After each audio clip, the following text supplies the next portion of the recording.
بسم اللہ الرحمن الرحیم۔ شروع اللہ کا نام لے کر جو بڑا مہربان نہایت رحم والا ہے۔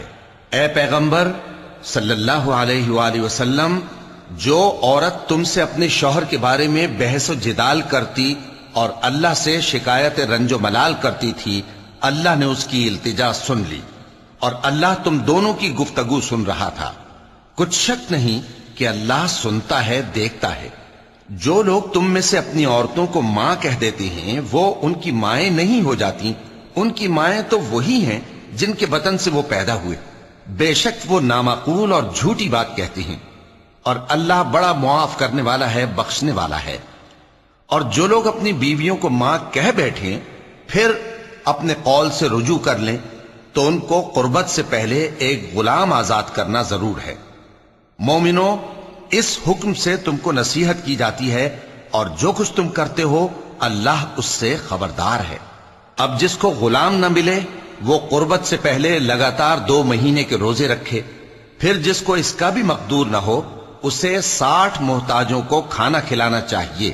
یہ حکم اس لیے ہے کہ تم اللہ اور اس کے رسول کے فرما بردار ہو جاؤ، اور یہ اللہ کی حدیں ہیں، اور نہ ماننے والوں کے لیے درد دینے والا عذاب ہے۔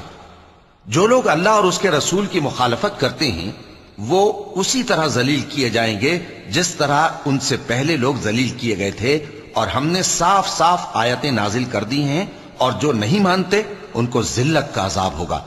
جس دن اللہ ان سب کو جلا اٹھائے گا تو جو کام وہ کرتے رہے ان کو جتائے گا۔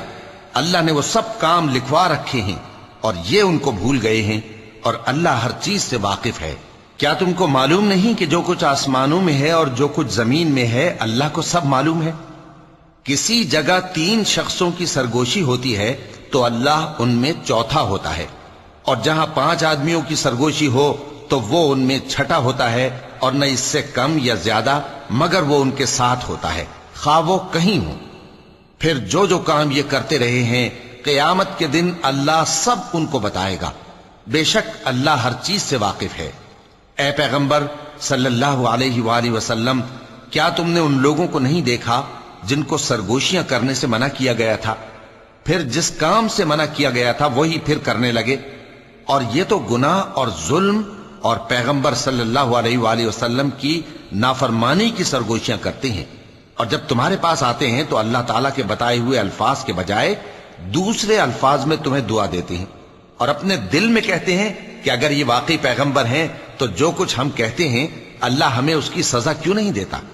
اے پیغمبر صلی اللہ علیہ وآلہ وسلم، ان کو دوزخ ہی کی سزا کافی ہے، یہ اسی میں داخل ہوں گے اور وہ بری جگہ ہے۔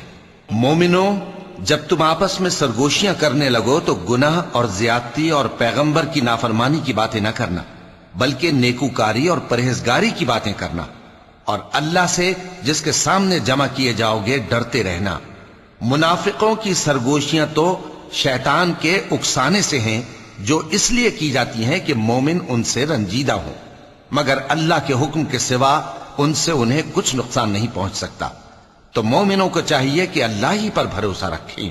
مومنوں، جب تم سے کہا جائے کہ مجلس میں کھل کر بیٹھو تو کھل کر بیٹھا کرو، اللہ تم کو کشادگی بخشے گا، اور جب کہا جائے کہ اٹھ کھڑے ہو تو اٹھ کھڑے ہوا کرو۔ جو لوگ تم میں سے ایمان لائے ہیں اور جن کو علم عطا کیا گیا ہے اللہ ان کے درجے بلند کرے گا، اور اللہ تمہارے سب کاموں سے واقف ہے۔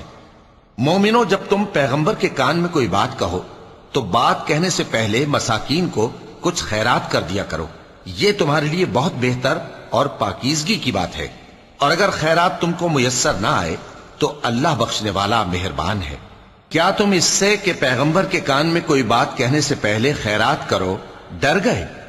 پھر جب تم نے ایسا نہ کیا اور اللہ نے تمہیں معاف کر دیا تو نماز قائم کرتے رہو اور زکوٰۃ دیتے رہو، اور اللہ اور اس کے رسول صلی اللہ علیہ وآلہ وسلم کی فرما برداری کرتے رہو، اور جو کچھ تم کرتے ہو اللہ اس سے خبردار ہے۔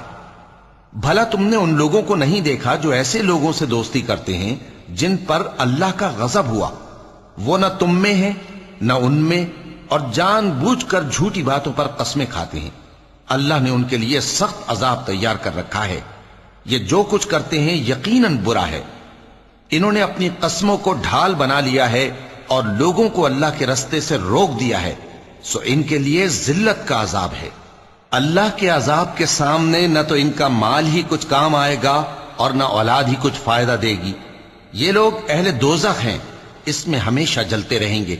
جس دن اللہ ان سب کو جلا اٹھائے گا تو جس طرح تمہارے سامنے قسمیں کھاتے ہیں اسی طرح اس کے سامنے بھی قسمیں کھائیں گے اور خیال کریں گے کہ ایسا کرنے سے کام چل جائے گا۔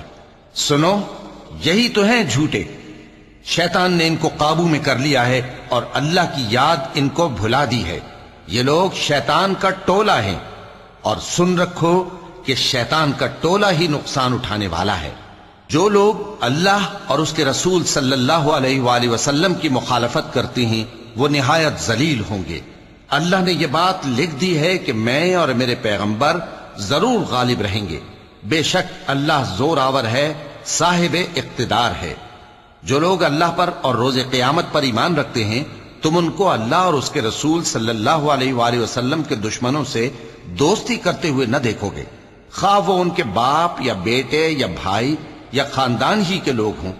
یہ وہ لوگ ہیں جن کے دلوں میں اللہ نے ایمان کو نقش کر دیا ہے اور اپنے فیض سے ان کی مدد کی ہے، اور وہ ان کو بہشتوں میں جن کے نیچے نہریں بہ رہی ہیں داخل کرے گا، جن میں وہ ہمیشہ رہیں گے۔ اللہ ان سے خوش اور وہ اللہ سے خوش۔ یہی لوگ اللہ کی جماعت والے ہیں۔ سن رکھو کہ اللہ کی جماعت والے ہی کامیاب ہوں گے۔ صدق اللہ العظیم۔